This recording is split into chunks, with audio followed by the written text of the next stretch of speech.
If you're still new to treading water, this video I will demonstrate how to start the process to make treading water as easy and as efficient as possible.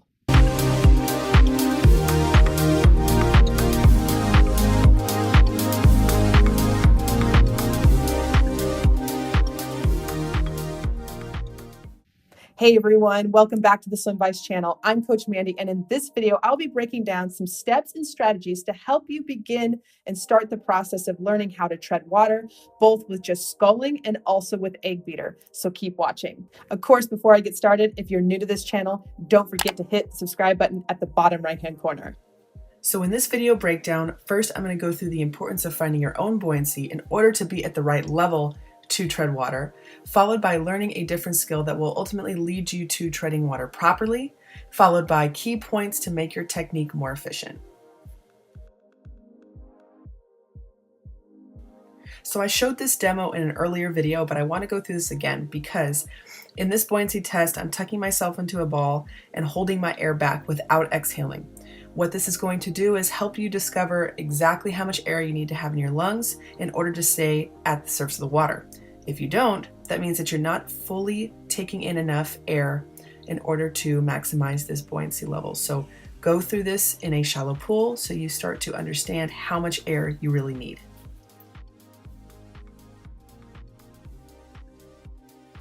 Now that you've established how much air you have to keep in your lungs in order to stay buoyant, you're going to go ahead and get comfortable with being on your back, and that is being okay with your legs not being perfectly on the surface. As long as you're relaxed, this is where you are the most buoyant and your face will be out of the water. So learn how to just feel the water and stay relaxed while you're in this movement. You can even start moving your feet in an Eggbeater position, which I will show in point 3. So here I just wanted to show you what would happen if you fully extend onto your back, as well as if you collapse, you'll instantly sink until you pop back up by extending your entire body. You don't have to go through this skill, I just want to show you how buoyant you are when you are on your back. So the more comfortable you get on your back, the easier treading will be.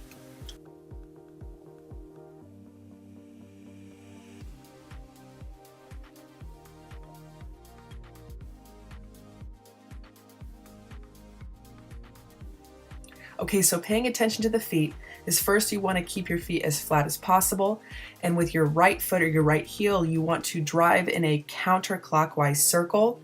At the same time, your left foot or left heel is going to be driving in a clockwise circle, so it's making almost a figure 8 with your heels or your feet.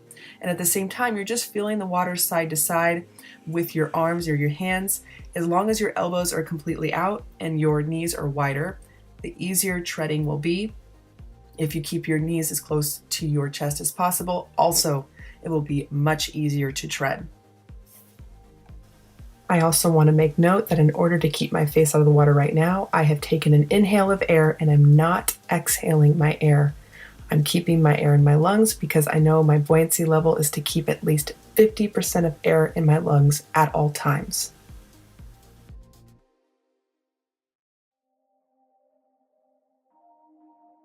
So I'm going to be voicing over this section, so my apologies up front. Now, what I'm doing here is you can see that my legs are moving in that circular motion. And right here, I'm explaining how I have to keep air in my lungs at all times in order to stay elevated. But it's okay when you start to exhale and being comfortable with letting it go. So right now I'm sinking because I've exhaled my air. I pop back up and I take another inhale.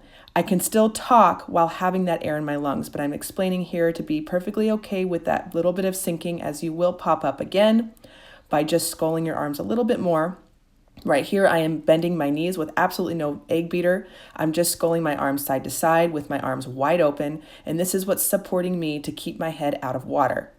If you keep your knees closer together and just kind of extend your legs onto your back to get more comfortable, this will help you as well in being perfectly okay with your legs slightly sinking and kind of going through that Eggbeater motion. You don't need to be perfectly on the surface and being perfectly okay with being relaxed.